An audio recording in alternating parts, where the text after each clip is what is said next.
Hey everybody, welcome back to the vlog.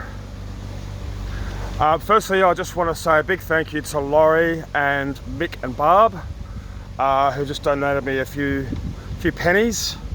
Thank you so much. It's so appreciated. It's unexpected, but it's really appreciated. I'm actually going to use that money towards my birthday, which is coming up at the end of the week. And I've been racking my brains over what to do for my birthday, because last year, the highlight for me was getting a hot shower. I was up at the Cauldron Canal, and my fella came up and he drove me to Endon. That was the highlight of my birthday last year. And this year I was like, oh yeah, what do I do this year? And I was like, yeah, I could go to a pub meal, have a pub meal or whatever, but my parents just sent over some money as well. So with that money, I have booked myself into a lovely boutique hotel for the night. Can't wait to have a bath. How awesome is that? It's called the Moat House.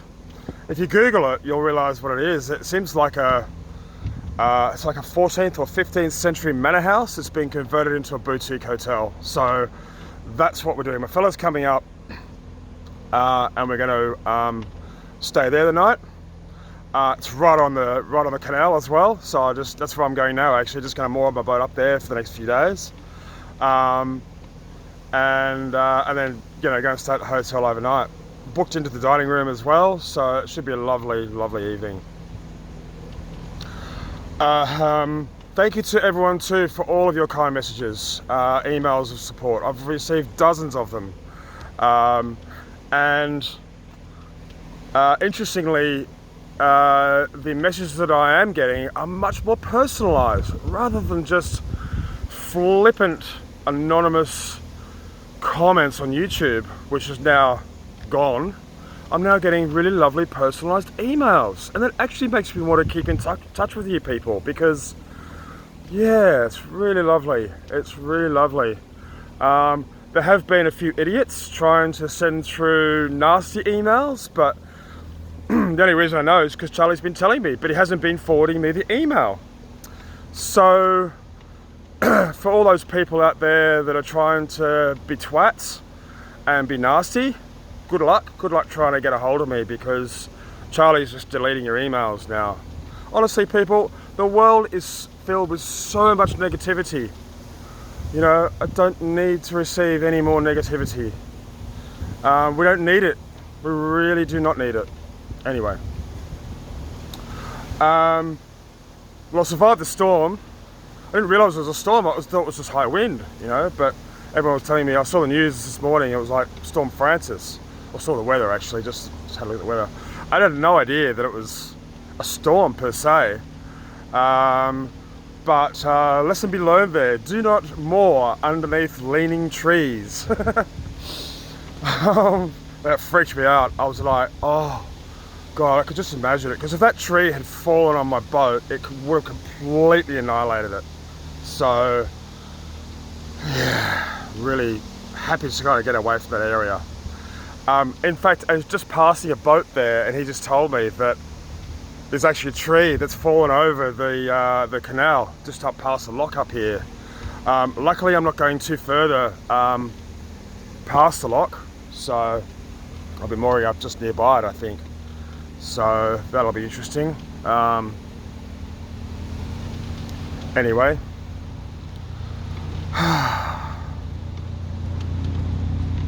Good morning. So anyway.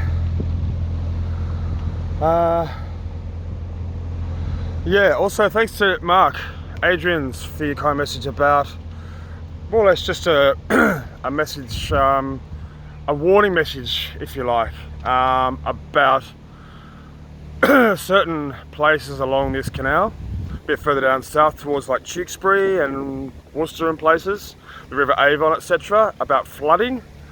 Wasn't aware of that either, but it's all part of the adventure, and it'll make a good vlog. If it gets too bad, I can always head back up north. I haven't ever been to Birmingham before, so that's always an option. I can always just cruise up and around there. There seems to be a dozen canals up at Birmingham. that I can go and explore. So if things get too bad or I can't navigate for whatever reason, I can just mosey around there and maybe move back onto the Oxford or the Coventry or something like that. The engine that I got from Keith is working a dream.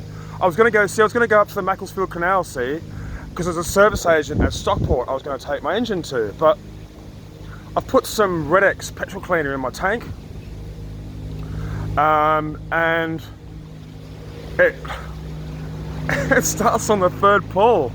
I basically serviced the engine myself just by I'm starting it every morning now, so every day now I start it up. But yeah, it starts on the third or fourth pull, which is pretty awesome, and it's running like a dream. As you can, I don't know if you can hear that, but it's got some grunt, you know. It doesn't do slow very well, as I discovered the other day. I was following, remember that that traditional working boat that I showed you? I was following them up, but of course they were going at 2 miles an hour, and I was going 3 miles an hour or 2.1 miles an hour. So I was having to constantly put it into neutral and then just a tick over, and I was still going faster than them, you know. So this engine doesn't like doing slow very much. Yeah, I might have to adjust the idle speed just a little bit. But yeah, because my boat is so light, this is the other thing. I'm not particularly worried about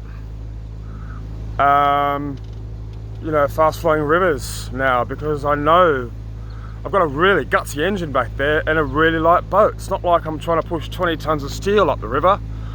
My boat weighs a fraction of a narrowboat, and I've got a 10 horsepower engine on the back. So yeah, with that in mind, I'm not overly worried, but we'll see when we get there. You know, it might be completely unnavigable, but I won't know until I give it a shot.